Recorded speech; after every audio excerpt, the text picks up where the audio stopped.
حبايبي صباح الخير، ازيكم عاملين ايه؟ يا رب كلكم تكونوا بخير. قبل ما نبدأ الحلقة بتاعت النهاردة ما تنسوش تحطوا لي لايك وشير وسبسكرايب، فعلوا زر الجرس عشان يوصلكوا كل جديد. طبعا انتوا حاسين بتحسن في صوتي شوية، انا الحمد لله احسن شوية، وشكرا لكل الناس اللي سألوا عليا، انا بخير الحمد لله. النهارده هنفرش الشقة مع بعض. ليلة العيد او الوقفة زي ما بتسموها. بنعمل فيها بنفرش فيها، وفي ناس مش بتحب تفرش، في ناس بتحب تعمل فيها الاكل. يعني انا بصراحة الفيديو ده متصور امبارح، واللي هو النهارده ليلة العيد اللي هينزل لكم فيه المفروض ان احنا بنعمل اكل، بس انا النهارده عشان تعبانة ومش مستحملة ريحة اي زيوت او مقليات او اي حاجة، عشان الحساسية بتاعت صدري. فهنجيب اكل جاهز عشان حبايبي برضو اللي قالوا لي صور لنا يا مرمر. دلوقتي بس انا هصور لكم حلقة طبعا، بس مش اكل انا عاملاه بصراحة، عشان ما بقاش بكدب يعني. هغير بقى، ركبت الستاير زي ما انتوا شايفين، وهنغير بقى فرش السراير. انا متعودة اصلا كل سنة احط الستاير الاول، يعني اكنس الشقة كلها واحط الستاير. طبعا دور التعب اللي جالي ده لخبط لي العيد ده قوي، بس الحمد لله عدت على خير. وهنا علقت الستاير، بس هي محيراني شوية، كل شوية حاساها واسعة، يعني حاسة الفيونكات وسعت، فكل شوية بتقع منها. دلوقتي بشيل الفرش بتاع السراير كده ونغيره بقى كده مع بعض. مامتي حبيبتي ربنا يديها الصحة ويخليها لي يا رب، لازم في العيد تجيب لي ملايات جديدة للأطفال. عادة كده، متعودة ان هي لازم تجيب لي الملايات بتاعة العيد، فربنا يخليها ويديها الصحة يا رب، هي اللي دايما تفرش لي ملايات السرير كل عيد. فانا دلوقتي كده بعد المرتبة عشان خاطر احط الملايات بتصور وهكذا. طبيعي يعني الصورة المصغرة لازم تطلعت معاكم في الفيديو. وساعات مش بحطها هي، يعني ساعات اتصورها وارجع اقول لا مش حلوة ما عجبتنيش، فاروح ما احطهاش. حطيت الملايات زي ما انتوا شايفين، بصراحة شكلها جميل قوي، عجبتني جدا. هي بتجيبها على ذوقها وتديهاني انا افرشها بقى، يعني بشوفها في البيت اصلا. وحطيت المفرش الدفاية اللي هو الميكي ده. المفرش ده كنت جايباه، انا بحبه جدا، جايباه من صاحبتي. من المفارش اللي بعزها كده، مش بطلعها غير في المناسبات بس، وبعد كده بشيله تاني، وغالبا هو عيد الشتاء وخلاص يعني بيتشال. حطيت الحاجة اهو وفرشت كله. وبرضو حطيت الخدادية بتاعة المفرش. لازم اسرح شعري، لازم ما تعديش. وحطوا اللايك، بصوا كل فترة اقول لكم حطوا لي لايك. انا كده بدأت ان انا الم بقى الدنيا كده زي ما انتوا شايفين، والمع الكومودينو، وفوق الديفريزر، وفوق التلاجة وكده يعني. رامز بصراحة زي ما قلت لكم بيحب يدخل معايا في الحاجات دي، بس انا شغل الاعياد بحبه بايدي، يعني عشان ما اقعدش اعيد بقى وكده. هو كتر خيره لما لي المراوح وظبط لي الدنيا وانا يعني حتى في الفيديو صورت ونسيت بقى البس الكسوة بتاعة المراوح والحاجات دي، انا نسيتها خالص. بس انا حبيت ان انا اصور يعني في اسرع وقت كده، وانزل لكم الفيديو بدري بدري عشان خاطر تتشجعوا معايا وتقوموا تخلصوا حاجتكم. دي مكوة كده والكرتونة بتاعت الواي فاي شايلاهم فوق التلاجة. عايزه اقول لكم من الحاجات اللي كان رامز عاملها ان هو كان عامل لي برضو فوق التلاجة وملمع لي التلاجة، بس هو الوسواس يعني اشتغل شوية معايا، فبعيد على كله تاني. رصيت الحاجة بعد ما مسحتهم اهو، غلبتني كل شوية تقع ورحت رميها واحدة منهم يعني. اهو انا اهو الستاند حطاه بوريكم ان انا بصور لكم كل حاجة. لمعت كل حاجة وسبت المرايات في الاخر انا لمعتها برا الفيديو، لان طبعا انتوا عارفين المساحة عندي مش حلوة، حتى الفيديو مكملش للاخر يعني. يعني جه في فرش الصالة والحمام ما عرفتش اكمل، والمطبخ كده كده كان نضيف ما فيهوش حاجة، كنت بس لمعته. هنا كده بلمع الشاشة والحاجة. يلا تشجعوا معايا وقوموا مسيحيين ومسلمين، العيد للكل، كل سنة وانتوا طيبين، كل سنة وكلنا بخير ودايما مع بعض. جالي كومنت وحش قوي قوي قوي. انا قصدت اني انا انزل الكومنت ده علشان خاطر اخلي الناس اخواتي بقى المسلمين، مش بس المسيحيين، يردوا على الكومنت. الكومنت جاي لي على الفيديو بتاع راس السنة. عايزاكوا انتوا اللي تردوا، انا مش عايزه، مش انا اللي هرد. الكومنت نازل وانا ما مسحتوش، ما رضيتش احذفه عشان اعرفها ان احنا ايد واحده ونفضل مع بعض واخوات، وعمرنا ما هنكون بوشين زي ما هي بتتكلم. يعني مش عارفه بصراحه دماغها فين وهي بتقول الكلام. يلا ربنا يسامحها. بدات ان انا اكنس تاني رغم ان انا كنت كانسه الشقه، بس كنست تاني. شلت ورا الشاشه عشان انا عندي الظهر ده باب شقه اصلا، فانا شلت وراها عشان الست لما بتيجي بتعمل السلم وكده فبيدخل لي تراب كتير. هسجل لكم الفيديو يوم ليلة العيد، يعني خلاص بكرة العيد. انا يعني بسجل الفيديو كده بالنهار كده عشان ايه؟ تاني يوم من الفرش عشان انتوا تتشجعوا وعشان يلحق الفيديو ينزل لكم. وسامحوني بجد على التقصير، بجد حقكم عليا.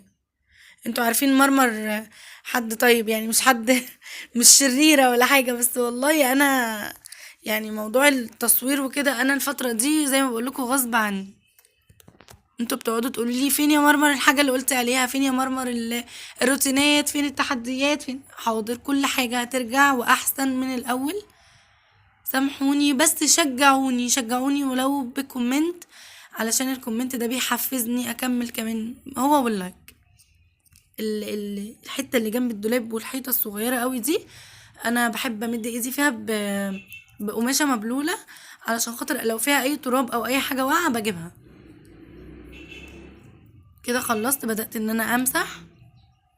طبعا بقى معطرات مش قادره اوصف لكم كميه المعطرات، وهي يمكن تعبت لي صدري زياده، لان طبعا انتوا عارفين مرضى حساسيه الصدر ما بيتقبلوش اي روايح خالص يعني. حاطه كلوروفنيك وكمان معطر تحفة تحفة تحفة بجد. يعني هبقى اصور لكم الازازة، جايباها من ماي واي، بس خطير بجد. ياه، بصوا عايزة اقول لكم قد ايه البطاطين دي انا كنت غسلاها وشايلاها فوق الدولاب، ودلوقتي انا حطيتها معاكم كده. راحة نفسية قوي وانا بفرش كده السجاد. يعني عارفين انتوا حاجة، يعني احساس كده اكيد انتوا حاسينه معايا دلوقتي وانتوا بتفرشوا مشغلين الفيديو. شغلوا الفيديو كده وانتوا معايا وتحفزوا كده وقوموا قولوا ايوه يا مرمر، عايش عايش، شجعتينا. عايزه اسمع الجمله دي عشان تشجعني انا كمان. خلصت. الكنبه دي انا عملتها بالمكنسه زي ما عملت الانتريه، بس كنت عاملاها في الفاصل. طبعا ما ينفعش عمرو دياب لازم يشتغل والجو جميل وكده يعني. بصوا الدنيا ليلت عليا، قعدت في اوضه الاطفال وقت كبير جدا. وعايزه اقول لكم ان اوضه النوم فرشتها لي توته صاحبتي حبيبتي، في منكم كتير يعرفها وفي منكم لا. آه بس هي نزلت وفرشتها لي. وطبعا علشان خاطر احنا عمرنا ما هنفترق، يعني زي ما انا قلت لكم عمرنا ما سيبنا بعض لحظه. انا وتوته دايما مع بعض ودايما واقفه جنبي ودايما مشجعاني وهي على فكره اللي فرشه معايا، يعني توته برضو كان ليها دور، هي اللي فرشه اوضه النوم كلها، ما سابتنيش والله. نزلت ونزلت لي بالليل في وقت متاخر كمان. في حاجه اسمها مسيحي ومسلم دي انا ما سمعتهاش قبل كده بصراحه. مش عارفه انتوا ليه ناس كتير قوي بتقولها كتير، بس انا عمري ما حسيتها. العيد عندها انا معاها، العيد عندي هي معايا، وما بنسيبش بعض. ومش توته بس على فكره، ليا بوسي حبيبتي صاحبتي برضو. دايما كانت كل عيد تنزل وتساعدني. مش بتنزل، هي جارتي قدامي اصلا، بس كانت على طول يعني يلا يا مرمر نشتغل مع بعض يلا وكانت ايدينا دايما في ايد بعض. خلصت، والستاير زي ما قلت لكم الراجل جه علقها. وبدات ان انا امسح جزء جزء، لان الاوضه دي عندي طويله شويه، فانا بخلص الجزء بتاع البلكونه وارجع الركنه وبعدين برجع اكمل بقيه الاوضه. هي كده كده نظيفه، فانا باخد يعني التلميعات كده. بفضي بقى البونبونيره عشان نجيب فيها الشوكولاته والحاجات الحلوه. هي تقريبا ما بتتفضاش غير في العيد، مش عارفه ليه. مع اني المفروض تبقى على طول، يعني تبقى موجوده على طول كده فيها حاجات، بس انا مش عارفه دايما استعملها على انها درج مثلا. لمعت كده زي ما انتوا شايفين. حتى ايات زعقت لي قالت لي يا بنتي هتبوظي الخشب بالمعطرات والحاجه اللي بتحطيها، بس انا شايفه ان ده اسهل لي من اني اجيب البليدج وبتاع. موجود والله، بس انا مش عارفه بستسهل يعني. ما بوقفش حاجه عندي، كله شغال. لمعت الدبدوبين الصغننين دول حماتي حبيبتي جايباهم لي، وكانت جايباهم لي عشان انا بحب اللعب جدا، فهي ربنا يخليها لي يا رب، وكل عيد وهي معانا ووسطينا، وربنا يديها الصحة دايما تدور على الحاجة اللي احنا بنحبها وبتعملها لنا. بصوا لمعت، وعايزه اقول لكم ان انا لمعت 100 مره، فما ما تزهقوش مني. ده بدأ شغل الوسواس يشتغل تاني، ما دام الشقه بتنضف يبقى الوسواس شغال. آه زي ما انتوا شايفين 100 ألف مرة بلمع البتاع، اطلع فوق وانزل تحت، وكل شوية هكذا بقى. وعايزة اقول لكم مش ما استكفتش، لا انا كملت تاني، انا قطعت عشان ما تزهقوش. بحس ان هي فيها تراب يعني. بدأت ان انا ألمع ورا مش عارفة اسمها ايه، الترابيزة دي. دايما كلامي بيبقى معاكم مش مترتب وبتلقائية ومش بعمل حساب يعني ان انا ارتب كلام، والكلام ده بحس ان انا بتكلم مع اخواتي مع عيلتي، ما انتوا عارفيني. قلت المع الفوزة دي، لمعتها وخلصتها ورجعتها مكانها والمروحة، ونسيت البسها الكسوة زي ما انا قلت لكم، المفرش بتاعها اللي هو بيتحط عليها ده. بس رجعت المع تاني، خدتوا بالكم؟ ومش هسكت، لا والله انا مش هسكت. برضو انا بحط المفارش لمعت تاني، بس عشان ما تزهقوش مني بقطع في النص كده، عشان ايه ما حدش يكل يعني ويمل مني. خلصت ورصيت حاجتي، ويلا يا مرمر لمعي عشان خاطر نشوف اللي ورانا الباقي. اخدت وقت كبير قوي، فعلا اخدت وقت كبير قوي قوي، مش عارفه ليه. ممكن يكون عشان مضاد حيوي هددني شويه. انا كده خلصت، والاوضه دي خلاص بتتفنش، وده يا قلبي مش قادره اقول لكم قلبي فرحان ازاي بسبب ان انا بخلص حاجه دي بطلع منها، يا مش قادره اقول لكم يعني حاجه كده فرحه فرحه. يلا بقى قوموا تشجعوا، انتوا لسه قاعدين مكسلين. في منكم مخلص معايا، في ناس بتفرش في راس السنه، وفي ناس بتفرش دلوقتي، وفي ناس بتفرش وقت ما بتعمل الاكل كده يعني. حطيت السجاده زي ما انتوا شايفين اهو. دي كانت في المغسله، طبعا انتوا عارفين ان انا وديتها المغسله، ولو عايزين رقم الراجل هبعتهولكوا. عجبني الغسيل جدا بجد، تسلم ايدك، والحاجه جميله، هو صاحب جوزي مش حد غريب. انا عدلت السجاده عشان شكلها كده مش عاجبني، فرجعت اعيدها تاني. فلو عايزين الرقم انا معايا الرقم مع جوزي اجيبهولكوا. هو يعني بياخد السجاد منك من البيت وبيرجعهولك لحد البيت. شوفوا انتوا عايزين الرقم اكتبهولكوا تاني، مفيش مشكله، مع اني كنت سايبهولكوا. خلصت الأوضة ورجعت ألمع تاني بالشرشوبة، وده مرض يا جماعة.